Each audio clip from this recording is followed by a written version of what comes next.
I'm 34 years old, and up until recently, I thought I knew what loyalty meant. So I thought marriage meant partnership, support, and presence. But as I sat beside my mother-in-law Helen's hospital bed, listening to the faint hum of machines and the quiet beep of her heart monitor fading into one long, steady tone, I realized how alone I truly was. She passed at exactly 3:42 p.m. on a Tuesday. No one was there but me. Not her son, my husband Josh. Not his sister Rachel. Not even a single message asking how she was.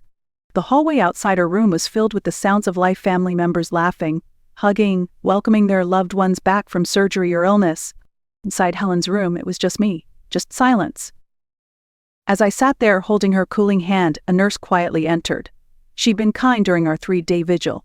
The only witness to my quiet desperation, calls unanswered, messages ignored, footsteps that never stopped at our door. She looked at me with that practiced softness that only nurses in these wings can manage and handed me a sealed envelope. She asked me to give this to you, the nurse said, only after. I nodded and took it, my fingers trembling. Helen and I had never been close. She was always polite but distant, cordial in that surface-level way. We never shared secrets or heartfelt talks, and yet she'd made sure I would be the one to receive this. I opened the envelope. Inside was a single sheet of thick stationery. A small, rusted key was taped to the top. Beneath it, a handwritten address and one chilling line of text. They never loved me. Now they will learn what it means to be forgotten. The words didn't make sense at first. Not fully. I stared at them as the nurse gently guided me into a chair. I was still trying to process it when the paperwork came, the death certificate, the list of personal effects, nightgown, glasses, a worn paperback. I stepped out of the hospital into the bright afternoon sun, numb and heavy. Around me, people were smiling, helping each other into cars, holding flowers and balloons. Meanwhile, I clutched a key from a woman who, for the first time in years, had finally said something that felt deeply, disturbingly real. That night, I didn't sleep. I stared at the ceiling, the key burning in my palm, knowing that tomorrow I would follow the address Helen left for me. And nothing would be the same again. By 7 the next morning, I had made my decision. I didn't tell Josh where I was going. He hadn't asked about Helen's passing, not really. When I told him she had died, his only response was a distracted, "Oh, when did that happen?" followed by some excuse about meetings, and how she was never easy. The indifference had hollowed something in me. I didn't owe him an explanation now. The GPS led me out of town, past the suburbs into quiet, winding country roads where the air smelled of soil and sunlight. Eventually, it directed me down a gravel driveway nearly swallowed by overgrown bushes. A rusted iron gate stood half open, as though waiting for me. The cottage beyond it was small and weathered. Its white paint had peeled back to gray, like a memory fading with time. Wild rose bushes crawled up one side, their thorns scratching at shuttered windows.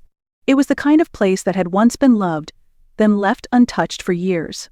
Forgotten but not neglected. The key turned in the lock with ease. Inside, the air was thick with the scent of dust and old paper. Light filtered through partly closed curtains, illuminating floating specks in the air like tiny ghosts.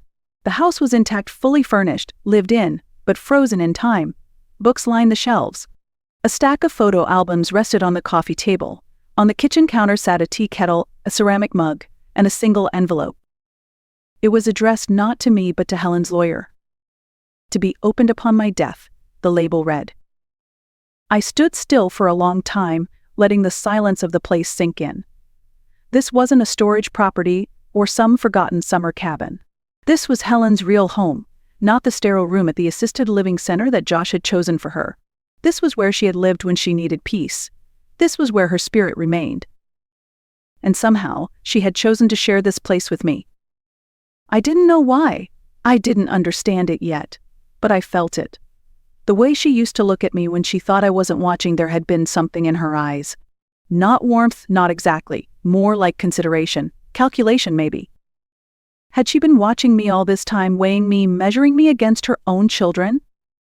The envelope for the lawyer pulsed with a quiet importance. I placed it carefully in my purse, knowing I would deliver it the next day. But for now, I sat down at the old kitchen table. I let my hands rest flat on the wood. It was smooth but worn, the surface scarred with years of cups and elbows and quiet meals. Helen had chosen this place, and now she had chosen me. Outside, the wind rustled through the trees. Inside, I sat alone but not lonely. For the first time since she died, I didn't feel like I was mourning a stranger. I felt like I was stepping into a story she had waited years to tell. The next morning, I arrived early at the office of Margaret Keller, attorney at law. It was a modest building in the historic district, red brick, narrow windows, a hanging sign that creaked softly in the wind. Josh drove us in silence, his grip on the steering wheel white-knuckled. We picked up Rachel just outside the office. She was already annoyed, cigarette in hand, muttering about losing a half-day's pay. "This is ridiculous," she snapped as she stabbed out the cigarette with her boots. "Mom didn't have anything worth reading a will over." I didn't respond. I just held my purse tighter, the envelope from the cottage still tucked inside. Inside the office, two older women were already seated, Diane Mercer and Eleanor Thompson, women I vaguely recognized from Helen's church events over the years. They looked just as puzzled to be there, though they offered me kind nods.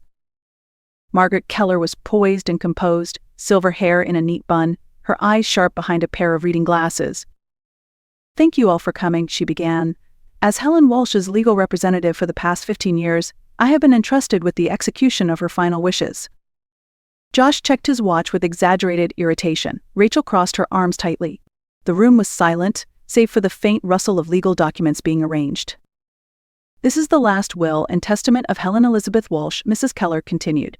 "Revised and notarized 2 months ago, on March 15th of this year." I blinked. That was the day she'd asked me to drive her downtown for an appointment. I waited in the car while she said it was about her medication plan. I hadn't questioned it. Mrs. Keller began the reading. "To my son, Joshua Bennett," she read, "I leave my forgiveness, though you have not earned it." Josh's head snapped up. "What the hell does that mean?" "To my daughter, Rachel Bennett," Keller went on, "I leave my wedding band, which you once admired. May it remind you that promises should be kept." Rachel's face turned red. "This is a joke, right?" "To my friends Diane Mercer and Eleanor Thompson," Mrs. Keller continued, "I leave my deepest gratitude for the kindness you showed me in my final year, and a gift of $5,000 each." The two women gasped quietly, glancing at each other. "And to my daughter-in-law, Courtney Bennett," she said, her tone measured, "I leave the entirety of my remaining estate, including my primary residence at 47 Willow Lane, all bank accounts, investment portfolios, insurance policies, and personal belongings." The room exploded. "What?" Rachel shouted. "That's insane." She barely knew her. "There must be a mistake," Josh added, rising to his feet. "This isn't right. Courtney wasn't even close to her." Mrs. Keller remained perfectly composed. "There is no mistake. Helen was of sound mind and fully competent. We have a recent psychiatric evaluation from a licensed professional conducted 1 week before the will revision. She also recorded a video explaining her decisions, which can be presented to the court if needed." Josh stared at me like I'd betrayed him. "You knew about this, didn't you? You manipulated her when she was sick. Took advantage while she was confused." "I didn't know," I said, my voice shaking. "She told me she had a medication appointment." I sat in the car. "How convenient," Rachel spat. "The loyal daughter-in-law act worked, huh?" "You're welcome to contest it," Mrs. Keller said smoothly, "but I would advise against it. Everything was done properly." She turned to me. "The cottage alone is valued at approximately $300,000.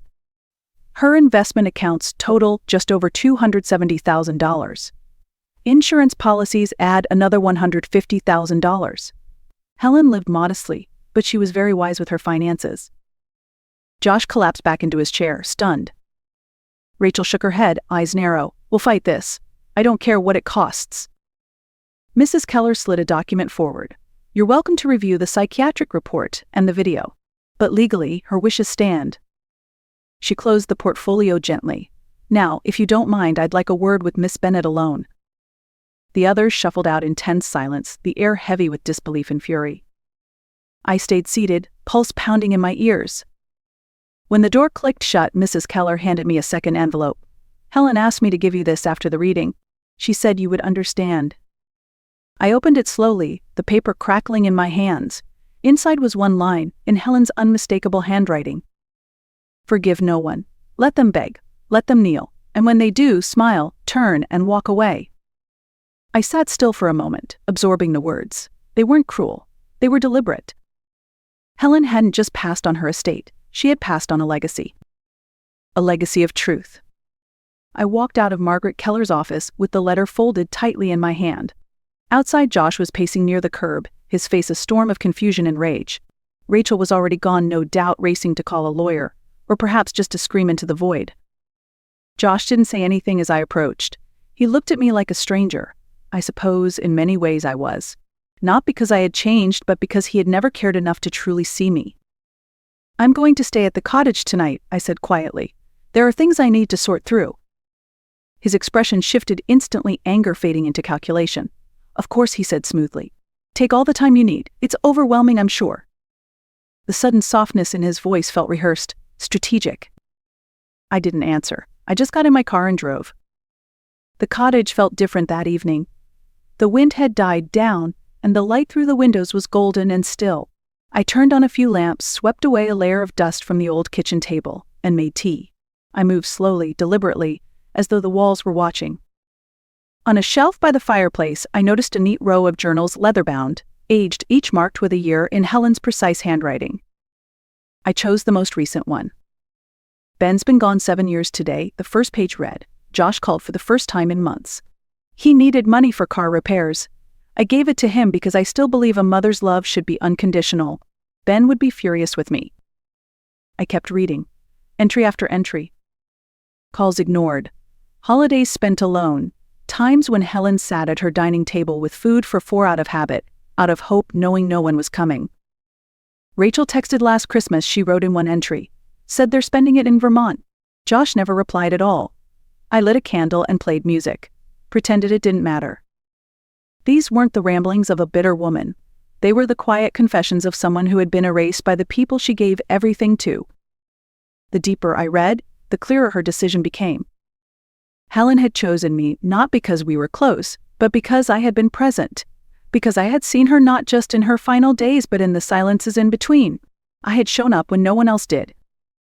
And now she was showing up for me. She hadn't wanted revenge for herself. She wanted justice for the parts of her that had been neglected, ignored, and dismissed. She wanted to leave behind not just assets, but truth, and she had made me the carrier of it. That night, I fell asleep on the couch with her journal in my lap and her words in my chest. Forgive no one. Let them kneel. And when they do, walk away.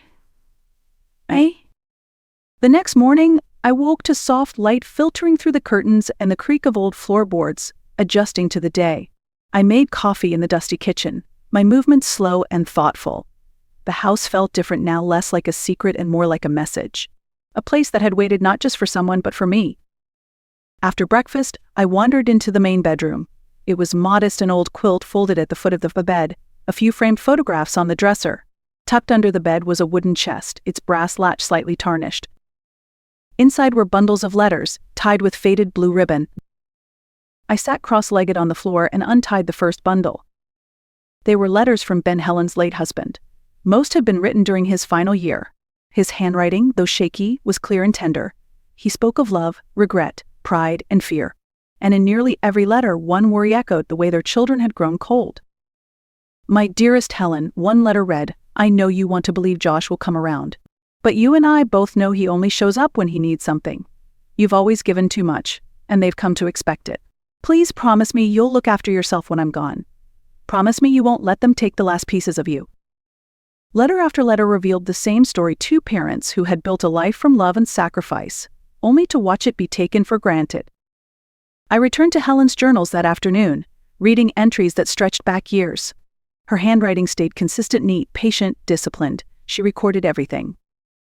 When Rachel mocked her clothes at Thanksgiving. When Josh canceled dinner again for urgent meetings. When she sat through birthdays, anniversaries, and doctor appointments alone. Most heartbreaking of all were her holiday entries. Christmas Eve, made a roast chicken, set the table for 4. It felt silly, but I couldn't help it. Played Ben's old records. Danced a little by myself in the living room. Pretended someone might knock on the door. These weren't the notes of someone seeking pity. They were records of resilience.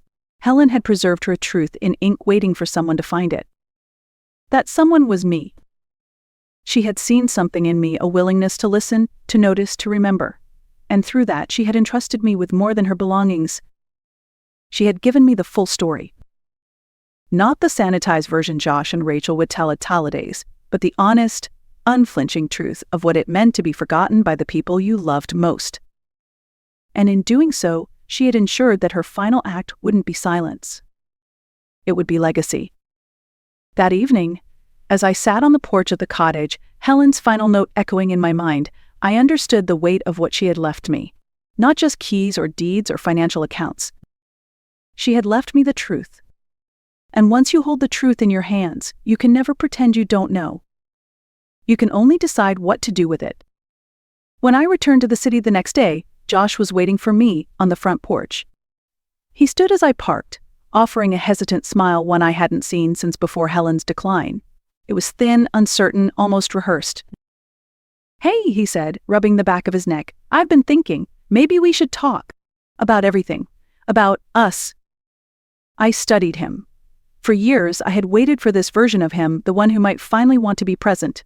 But now I saw it for what it was, not love, not remorse. It was fear. "I'm going to the cottage tonight," I said, walking past him. "There's still a lot to go through." "Of course," he said again, that same gentle tone, too quick, too smooth, "whatever you need." I didn't answer. That night, back at the cottage, I turned on the lamps, swept the entryway clean, and unpacked an overnight bag. But I wasn't just staying the night. I had made a decision. This house wasn't a retreat. It wasn't just an escape. It was a beginning. Over the following days, I started cleaning out rooms, boxing up Helen's personal items with care, but keeping the ones that mattered: her journals, her letters, her photos.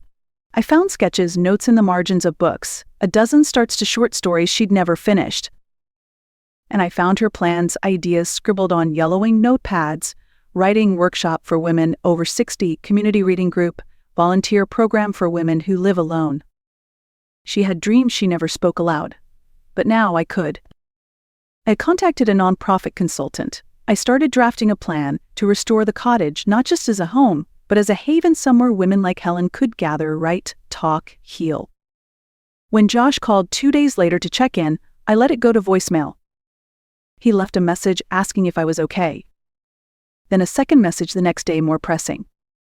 By the third call, he sounded nervous. But I didn't answer. I was done explaining my worth. Done justifying my presence. Helen had given me the power she never had the power to choose myself, to say no, to step out of the role of good wife or dutiful daughter-in-law. And for the first time, I felt the weight of silence not as punishment but as strength. They had made their choices. Now I was making mine. I sat on the porch of the cottage as the sun dipped below the horizon, casting long shadows across the lawn. The wild roses rustled in the evening breeze, brushing softly against the window panes like a memory that refused to fade. Helen had left me many things: real estate, accounts, insurance. But none of it meant more than the truth she entrusted me with. She had lived a life full of quiet disappointments, of being needed but not valued, present but invisible. And yet, instead of bitterness, she chose clarity. Instead of revenge, she chose revelation. She made me the vessel for her voice, the keeper of her truth. "Worried every journal now," answered the last of the letters she never sent. "I've started the paperwork to turn the cottage into a community space just like she dreamed. A quiet place for older women to write, gather, speak. Not one more story left behind." Josh hasn't called in a while. I think he finally understands that I'm not coming back, not as his wife, not as his excuse, not as the shadow of a woman he failed to love. Rachel sent a bitter email last week. I didn't reply. Because Helen's words still live in me. Forgive no one. Let them beg. Let them kneel. And when they do, smile, turn, and walk away. I don't carry hatred in my heart, just truth, just memory, just the sharp, unshakable knowledge that sometimes the deepest love is knowing when to let go and when to speak. If you've ever been made to feel invisible, unimportant, or replaceable, hear this. You are none of those things. You are worthy of being seen, heard, and honored. So stand. Stand in your silence. Stand in your strength. And when they finally notice, when they come with apologies, explanations, and regret, smile, turn, and walk away. If Helen's story touched your heart, or if you know someone who's lived in the shadow of others too long, share this. Like this video, leave a comment. Let someone know they're not alone. because sometimes the quietest voices leave the loudest echoes. And sometimes the forgotten write the ending. On their terms. Thank you for spending this time with us and with Helen's story. It wasn't just a tale of inheritance, it was about dignity reclaimed, silence broken, and the quiet courage of being seen when no one else is looking. If you've ever felt like Courtney or Helen, we hope this reminded you that your presence matters, even if others fail to see it. Please like this video if it resonated with you. Share it with someone who might need to hear it. And leave a comment. We read every one. You are not invisible here. Subscribe to The Art of Revenge for more true stories with heart, healing, and